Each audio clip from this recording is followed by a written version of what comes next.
दोस्तों नमस्कार। जिस खुलासे का आपको इंतजार था उसको लेकर मैं हाजिर हूं आपके बीच। स्टोरी की बात थी कि आरबीआई में आखिर हुआ क्या है ऐसा कि उर्जित पटेल, जिसको खुद मोदी जी लेके आए, उनको आज वित्त मंत्रालय बोल रहा है भाई इस्तीफा दे दो सेक्शन 7 ला करके। भैया पहले आप स्टोरी सुन लीजिए पूरी, क्योंकि कोई मीडिया आपको ये स्टोरी दिखाएगा नहीं। देखिए साहब, हुआ क्या, उर्जित पटेल को लाया गया, बड़ी बड़ी कंपनियों के लोन माफ किए गए। अब उर्जित पटेल को अपनी इज्जत दांव पे लगती हुई महसूस हो रही थी, इसलिए भी कि मान लो ये सरकार नहीं रही तो उसके बाद मेरा होगा क्या अगर इंक्वायरी बैठ गई तो। क्योंकि आरबीआई के लॉ कुछ इस तरह से बने हुए हैं संविधान में, जिसमें जवाब देना उर्जित पटेल को भारी पड़ जाएगा और देशद्रोह का भी मुकदमा उन पर लग सकता है। यह सनसनीखेज चीज, ये थी वो स्टोरी। और स्टोरी क्या थी? INFLS, जिसके बारे में मैंने बहुत एक महीने पहले वीडियो डाला था। यह कंपनी बहुत उधार में फंसी हुई है, इसमें बड़े बड़े लोगों के पैसे फंसे हुए, इसको सहायता करवाना चाह रहे थे मोदी जी। बोला था, उर्जित पटेल ने मना कर दिया, डिप्टी गवर्नर ने विद्रोह कर दिया, कर्मचारियों ने विद्रोह कर दिया। तो इन हालातों में होता क्या? जो वित्त मंत्रालय के अनुसार, मोदी सरकार के अनुसार काम नहीं करेगा उसको बाहर कर दिया जाएगा। अनुपम खेर का किस्सा तो पता होगा आपको। ये स्टोरी एक दूसरी स्टोरी है, वो भी बता देंगे हम आपको। फिलहाल इसमें यह हुआ, उर्जित पटेल जो बहुत विश्वसनीय थे मोदी जी के, आज वही उनके खिलाफ बोल रहे हैं। क्योंकि मोदी जी चाहते हैं कि जो जिन कंपनियों पे कर्जा है उन्हें रिजर्व बैंक लोन दे। ये रिजर्व बैंक है क्या चीज? रिजर्व बैंक में ऐसा क्या है, किसका पैसा होता है? रिजर्व बैंक में दोस्तों हमारा तुम्हारा पैसा होता है, जो हम टैक्स देते हैं सुबह से लेकर शाम तक, वो पैसा इसमें रखा जाता है। और वो पैसा सरकार का राजस्व होता है, जिसके आधार पर सरकार कर्ज बांटती है, दूसरे बैंकों को पैसा देती है, जैसे SBI हुए, ICICI हुए, IDBI हुए, ये सारे बैंक हुए। तो ये रिजर्व बैंक से पैसा लेते हैं और एक गारंटी इनकी रखी रहती है उनके पास। उसके बाद ये संभव हो पाता है कि वो ट्रांसफर करता है उनके खाता धारकों के अनुसार, कितने खाता धारकों का पैसा उनके पास जमा है। अब मैंने बोला था कल अर्जेंटीना जैसे हालात हो जाएंगे, तो अर्जेंटीना जैसे हालात ऐसे ही हुए थे जब ये चीजें सामने आई थी। बहुत सारी चीजें खुलासा हो रहा है, GSPC से उठा के उर्जित पटेल को लाया गया।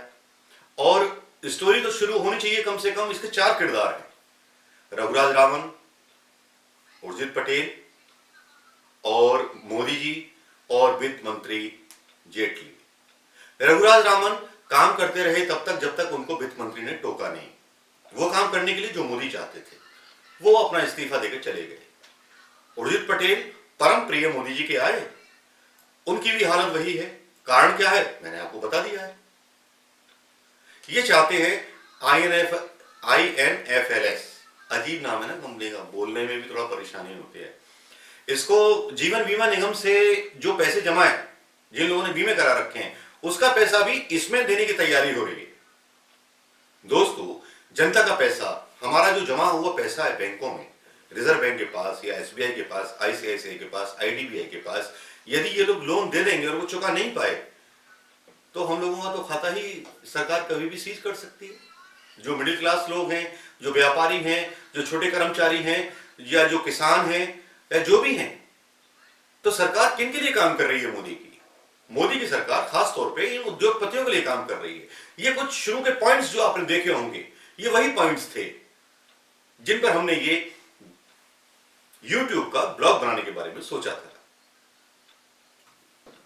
इसका दूसरा पार्ट शुरू होता है S गुरुमूर्ति से, जो कि संघ के हैं और उनको डायरेक्टर बनाया गया रिजर्व बैंक ऑफ इंडिया का। ये संघ के लोग क्या जाने देश की इकोनॉमी कैसे चलती है।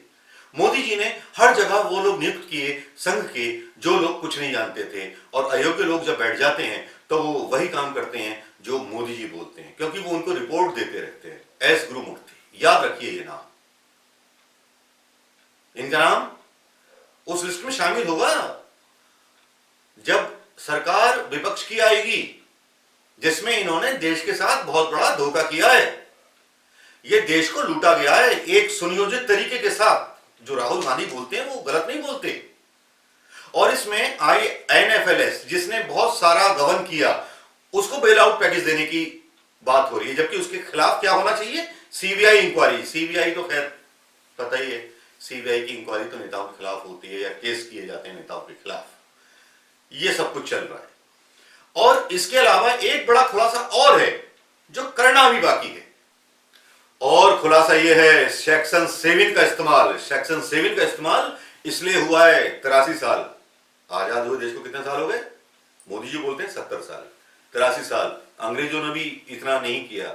सेक्शन 7 वो सेक्शन है RBI पे लाया गया जिसके तहत सरकार मजबूर कर सकती है RBI गवर्नर को या डायरेक्टर को कि आपको वही करना पड़ेगा जो हम चाहेंगे। इसका मतलब सारी संस्थाओं को कुचल दिया मोदी जी ने। अभी खुलासे बहुत हैं, देखते रहिए ये न्यूज। डिबेट मत देखा कीजिए, हमारा चैनल देखा कीजिए, क्योंकि ये सच्ची खबरें आपके पास लेके आता है, ये आपकी बात आपके पास तक लेके आता है, आपके पैसे का कितना नुकसान हुआ ये बात आपके पास लेकर आता है, और मोदी जी का असली चेहरा उजागर करता है कि देश के साथ हो क्या रहा है, देश की एजेंसियों के साथ हो क्या रहा है। दोस्तों कैसा लगा ये वीडियो जरूर बताइएगा, इस खुलासे पर अपना रिएक्शन जरूर दीजिएगा। दोस्तों 4 किरदार याद रखिएगा। दोस्तों सब्सक्राइब कीजिए, कमेंट कीजिए और लाइक कीजिए। जय हिंद।